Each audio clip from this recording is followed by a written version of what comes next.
introduction I've ever gotten. I wrote it. You wrote that about me? I went on tour with you across the country. Okay. Hi, you're pretty. I forgot you were going to be here. And then you got up on stage and I was like, awesome. Hey, can you do me a favor? Yes. I have to tell a story that's really, makes me feel really vulnerable. It's not sad, don't worry. Can you guys just come really close? You can flee back to your remote and safe seats after I'm done, and no one will think worse of you, but I need to not be talking to people who are too cool. Right? I'm not actually not that cool. You're a liar. You're so cool. Thank you. It's the dress. I stole it from Maria.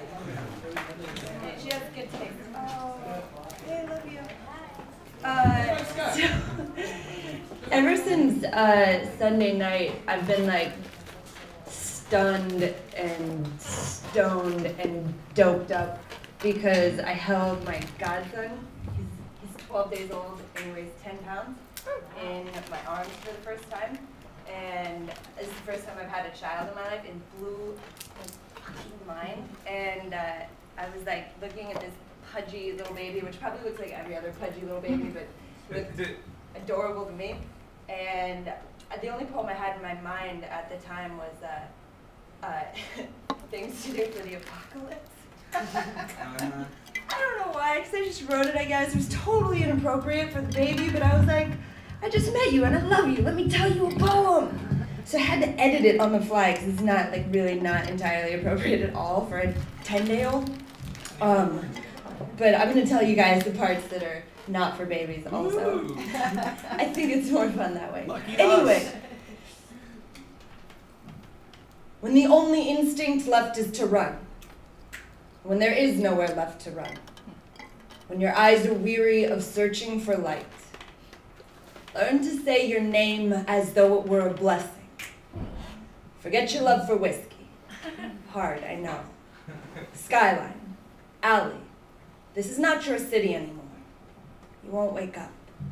This is not a dream. This handful of survivors, these are the only friends you have ever had. What? Do not count them. Learn to play an instrument. Do not save your music for celebrations. Play when no one expects you to. Play when there is no one to listen. Do not try to make Thanksgiving dinner from canned beans and roasted pigeon, or canned pigeon and roasted beans. Ew. Yeah, well, there are plenty in San Francisco, right? Canned pigeon. Instead, find a sycamore.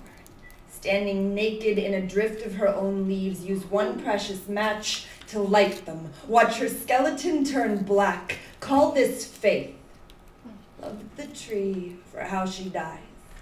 Love yourself for how you will die. We are so much more beautiful for being temporary, and we are all born on fire. Fall in love. Tell each other we are cherries ripe and splitting with rain. Tell each other we are eagles, running backward off a cliff, wings entangled, eyes caught in the sky, wondering if the ground is even real. Tell each other we are burning up in beauty, communing with the sun. We are filled with faith. Our skeletons are already black, and we are learning that sex is music. Do not save it for celebrations. Learn to say your name into silence. Begin to collect moths who have been foolish enough to die of old age. Take them to the lighthouse. When you are down to your last match or your last friend, light them. And remember, we are hot blood boiling over, granite skin close to cracking. We are eggs, midair and falling, aching to escape these shells and terrified. All this energy we hold is dangerous. All this shaking and fear may explode us someday. All of the most beautiful stones will break apart to let the light out. A handful of us will stay out of love to watch the last flames die. Thank you. Yeah.